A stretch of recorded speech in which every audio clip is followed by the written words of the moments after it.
Ρε μπαμπά, δεν θα ξέρω κανέναν. Δεν θα ξέρω πού να φάω, πού να πιω καφέ. Δεν θα ξέρω καν πώς να έρθω στη σχολή.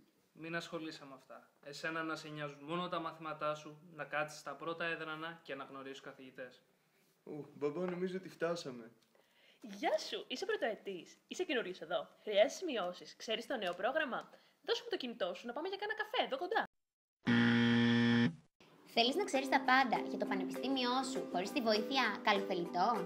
UniLife, η νέα εφαρμογή για όλους τους φοιτητές και φοιτητές Εράσμους. Μπορείς να κατεβάσεις την εφαρμογή στο κινητό σου, να διαλέξεις γλώσσα, να κάνεις εγγραφή επιλέγοντας το πανεπιστήμιό σου και να ξεκινήσεις.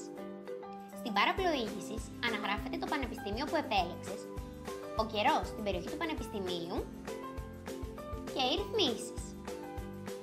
Εκεί ο χρήστης έχει τη δυνατότητα να επεξεργαστεί τα στοιχεία του λογαριασμού του, να αλλάξει γλώσσα και να αποσυνδεθεί από το λογαριασμό του.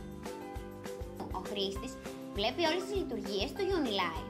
Ας ξεκινήσουμε με το πρόγραμμα. Ο χρήστης βλέπει το εβδομαδιαίο πρόγραμμά του, μπορεί να κάνει νέες καταχωρήσεις μαθημάτων και να επεξεργαστεί τις ήδη υπάρχουσες.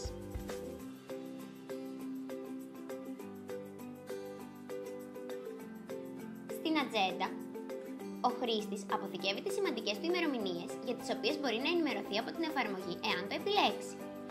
Κάθε μέρα φαίνονται οι καταχωρήσεις τις οποίες μπορεί και να επεξεργαστεί.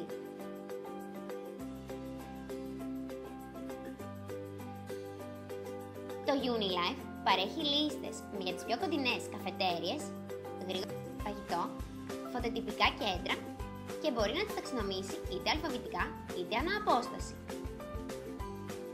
Τέλος, το UniLife δίνει πληροφορίες για τα μέσα μαζικής μεταφοράς που εξυπηρετούν το πανεπιστήμιό σου. UniLife, και μη ψαρώνεις.